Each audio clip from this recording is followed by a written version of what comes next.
శ్రీకాళహస్తి సమీపంలో ఎర్రచందనంతో వెళ్తున్న మహీంద్రా థార్ వాహనాన్ని పోలీసులు పట్టుకున్నారు. 2 రోజులుగా రెక్కీ నిర్వహించి అటవీశాఖ సిబ్బంది రాజీవ్ నగర్ నవరత్నాల గుడి దగ్గర వాహనాన్ని పట్టుకున్నారు. అందులో 17 ఎర్రచందనం దొంగలున్నట్టు గుర్తించారు. వాటి విలువ సుమారు 10 లక్షలుంటుందని తెలిపారు. తిరుపతి అటవీశాఖ అధికారి సతీష్ మాట్లాడుతూ ఎర్రచందనం దొంగలను తరలిస్తున్న తమిళనాడుకు గుమ్మడిపూడికి చెందిన వ్యక్తిగా గుర్తించామని, అతన్ని న్యాయస్థానంలో హాజరుపరుస్తామని తెలిపారు.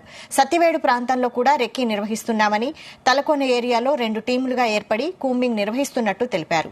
ఎర్రచందనం అక్రమ రవాణాను అడ్డుకునేందుకు ప్రణాళిక రూపొందించామని తెలిపారు.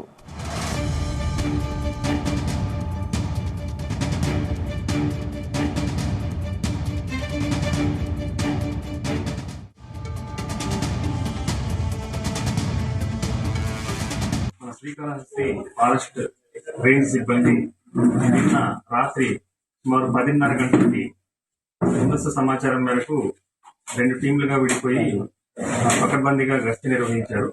అనుమానాస్పదంగా తిరుగుతున్నటువంటి మహీంద్రా జైలు వాహనాన్ని, అలాగే అందులో ఉన్నటువంటి 17 ఎర్రచందనం దొంగల్ని, అలాగే ఒకరిని అరెస్ట్ చేయడం జరిగింది.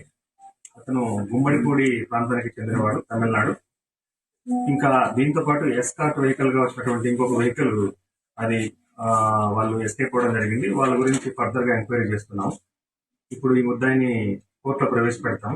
ఈ సీజ్ చేసినటువంటి ఈ ఎర్రచందనం దొంగల్ని సెంట్రల్ రెడ్ హ్యాండర్స్ డిపోకి తరలిస్తాము.